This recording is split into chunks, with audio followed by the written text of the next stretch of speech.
Dropper की class चली है तो पहली बात तो यू कैन सी के बड़ी जगह पे जो ड्रॉपर का बैच का साइज़ होता है, ठीक है, वो आराम से 100, 150, 200 होता है, ठीक है, कोटा जैसी जगह में। और उसमें क्या है कि वो जो बच्चे बैठे होंगे नॉन होमोजीनियस बैठे होंगे पहली बार तो। और छोटे प्लेसेस पे जैसे मान लें किसी बड़े इंस्टीट्यूट का छोटी जगह पे सेंटर है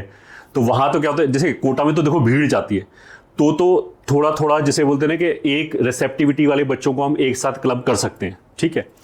बट जो छोटा शहर है वहाँ तो उसी शहर के अंदर ये, ठीक है, एक बच्चे की रैंक हो सकता है 500 के अंदर आए, फिर अगली रैंक हो सकता है कि 5000 आए,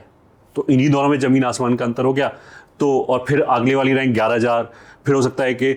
30000 रैंक आए। अब ये सारे जो बच्चे 120 बैठे होंगे उन्हीं के अंदर से ये रैंक आ रही होंगी, तो highly inefficient way of teaching हो गया।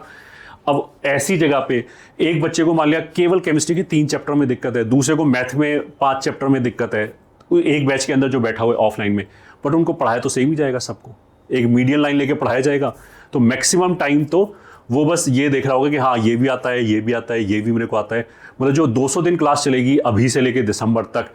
उसमें जो बच्चा इस कैलिबर का है, आई एम टॉकिंग अबाउट जिनकी 15-20 हज़ार के आसपास रैंक है, अंदर रैंक है, प्लस पढ़ाई करके रैंक आई है, ऐसे नहीं कि तुक्के से आगे हो,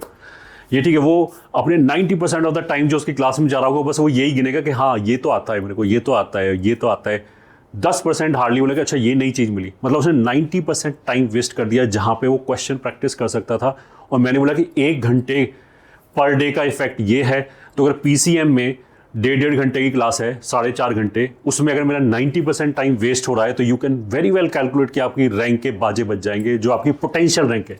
रैंक के बाजे बजने का मतलब क्या है कि आपकी पोटेंशियल रैंक क्या है, आपके अंदर क्या पोटेंशियल रैंक लाने का वर्सेस क्या रैंक आई आपकी। अगर मान लिया पोटेंशियल है हमारे पास 600 रैंक लाने का और ऐसे इनएफिशिएंट पढ़ाई किया और 6000 रैंक आ गया, तो भी क्या हो गया कि हो सकता है पेरेंट्स भी खुश हो, रिलेटिव भी खुश हो, आपको पता ही ना हो, ये ठीक है, आप भी हो सकता है खुश हो कि मेरा सिलेक्शन तो हो गया, लास्ट टाइम तो वो भी नहीं हुआ था, इस बार मेरे को आईआईटी में का तो टैग मिल ही जाएगा। बट जब वहाँ जाओगे, व्हेन यू स्टार्ट कंपेयरिंग,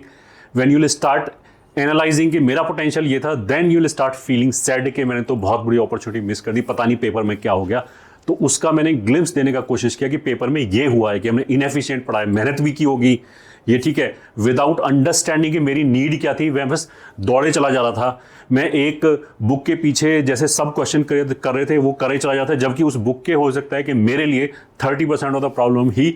जिसे बोलते हैं ना कि काम के हो। तो अगर मैंने वो 30% पे ध्यान दिया होता तो मैं अपने जो प्रॉब्लम सॉल्विंग, मेरे रेलेवेंट प्रॉब्लम सॉल्विंग है, मैं उसको 3 गुना ले जा सकता था पूरे साल में, और उससे मेरे रैंक में ज़बरदस्त चेंज आ जाता है। This is the science of this.